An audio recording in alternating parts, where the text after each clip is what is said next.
of a massive advertising campaign for iPod, and now at the age of 65 he's back at the top of the US album charts for the first time since 1976.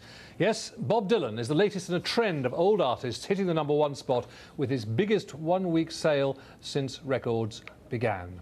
So with his new album, Modern Times, knocking an all-girl pop group off America's top position, just what is it about Bob Dylan that makes him an icon today? Well, in our Manchester studios, Chris Lee, author of several books about Dylan, and from Washington to Josh Freedom-Dulac, pop music critic at The Washington Post. Gentlemen, welcome to you both. Chris Lee in Manchester, first of all. You go back a long way with your admiration for Dylan. What's his secret? I first saw Dylan in 1966 at the famous Free Trade Hall concert. I think the secret is that he's kept going and he's retained an air of mystique, whether it's been deliberate or chance, I'm not sure. But I think that's probably the element, the key element, the mystique of the man. Has he changed much, just getting older? Oh, my name, it ain't nothing. Chris, has he changed much down the years, do you think? He's gone through lots of different phases. He's been country Bob, he's been Jesus Bob, he's been psychedelic Bob, but essentially he's distinctly remained the Bob Dylan. There's never been anybody else like him. Josh Freedom-Dulac in Washington, are you surprised he's lasted so long? I really am. I mean, the last couple of albums have been terrific, and it's sort of a bit of a twist because, you know, there was a period there where he wasn't releasing great music, but you know, it's really changed, and I think that's one of the reasons this new album's doing so well, that, you know, with the last couple albums prior to this one, people sort of realize he's not run out of things to say and interesting ways to say them. So, you know, he remains a terrific, terrific artist.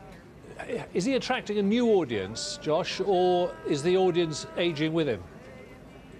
I think that the audience is aging with him, but he also picks up a lot of new fans along the way. I mean, I think, you know, most younger music fans realize that he is, you know, the greatest living songwriter, if not the greatest songwriter, period, in the history of popular music.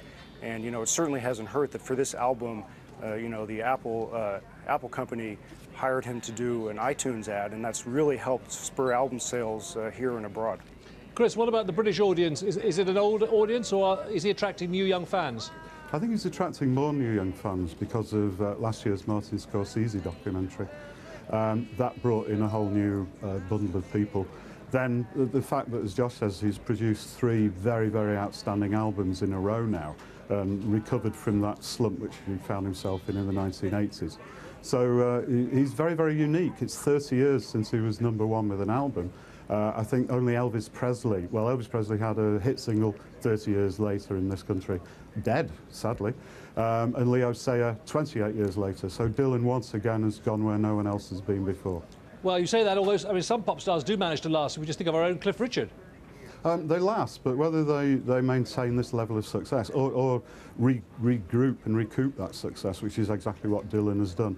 And as I say, to, I think, a new audience, yeah. Just take us back. You mentioned it at the beginning of the discussion, Chris, about that first Dylan concert you went to back in 1966. It obviously sticks very much in your memory. What do you remember of it? Well, I can remember coming out and thinking I would never see anything like it again as long as I lived. And I've been to lots of gigs in my life, and I still haven't seen anything to equal the drama of that evening. It was definitely when ice met fire. It was quite remarkable. I've never seen anybody booed with that same amount of venom. I've never seen anybody elevated to that. It was like being in a cathedral at times, with a heretic in control. But remarkable. Remarkable. Josh, I mentioned in the introduction that he has his own radio show. It's been going for several months, I think, Bob Dylan's radio show. How's it doing? Is it pulling in the audiences? Yeah, and it's really gaining steam as the word of mouth spreads, you know, among Dylan fans who are telling each other this is a great show in which you sort of get this really fascinating look inside the mind of Bob Dylan, which, you know, he's not always been that revealing in you know, what's going on in there, and he's really, really funny on this show, and it's very entertaining, and, you know, America Online just picked up distribution for it, and I think it's going to continue to spread. It's a great show. Yeah, it's annoying when some people seem to have so many talents. Most of us have to settle for one or half of one. It's quite extraordinary. How would you then sum up, Josh, how brilliant he is? What is so special? What is unique? What is Dylan-esque about Dylan? It's just, I mean, it's his ability to write, you know, an incredible lyric, or, you know, convey this incredible thought that, you know, on the surface, you know, may make a lot of sense, but, you know, you can just keep digging deeper and deeper and deeper, and, you know, it's just endlessly rewarding, you know, the things that come out of his mind. Gentlemen, thank you very much. Josh Freedom-Dulac in Washington and Christopher Lee in Manchester. Dylan fans, one and all. Thanks very much indeed. OK, time for some more business news now.